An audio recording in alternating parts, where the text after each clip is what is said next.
nagbalik ngayong taon ang Mandeco Quito 2025, isang makulay na pagdiriwang ng sining and handmade crafts dito sa Baguio City. Opisyal itong nagbukas noong Biyernes, December 5 sa Scout Hill, Compton Hay. Dito nagsama-sama ang mga lokal na artisan para ipakita ang kanilang talento, husay at creativity.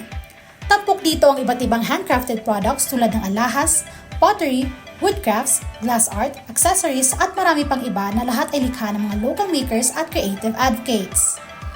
Sinimula ng opening program sa opening remarks at recognition of guests na pinangunahan ni Ms. Adelaida Lim mula sa Baguio Arts and Crafts Collective Incorporated na sinundan ng isang masiglang cultural dance performance mula sa University of Baguio Performing Arts Group na nagbigay buhay sa pagbubukas ng event.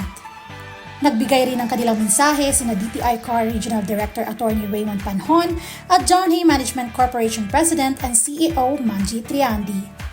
Ibinahagi nila ang kahalagahan ng pagsuporta sa local creative industry at kung paano nakakatulong ang Mandeco Quito sa kabuhayan ng mga artisan, pati na rin sa patuloy na pag-angat ng Baguio bilang isang UNESCO Creative City.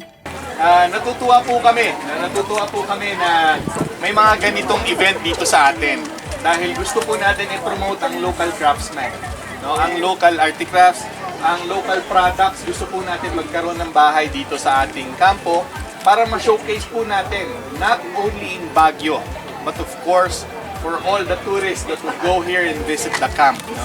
So isa na po natatatak sa mga experience ng ating mga kabataan ngayon ay ang pag-showcase natin, no, ng local articrafts or ng gawa ng local craftsmen dito sa Cordillera at local products and produce, no, all because of the Mandeco Quito. Bukod sa pamimili, tampok din sa Mandeco Quito ang mga interactive workshops na nagpakilala ng mga traditional skills hanggang sa paglinang ng creativity ng mga bata at kabataan.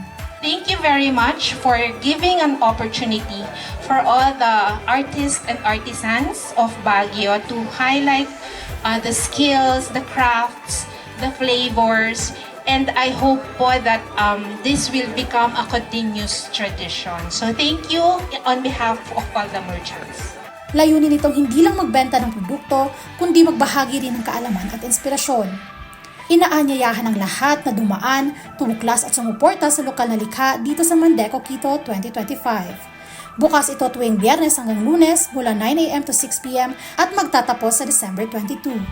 Ako si Kate Rama, nag-uulat para sa Herald Express.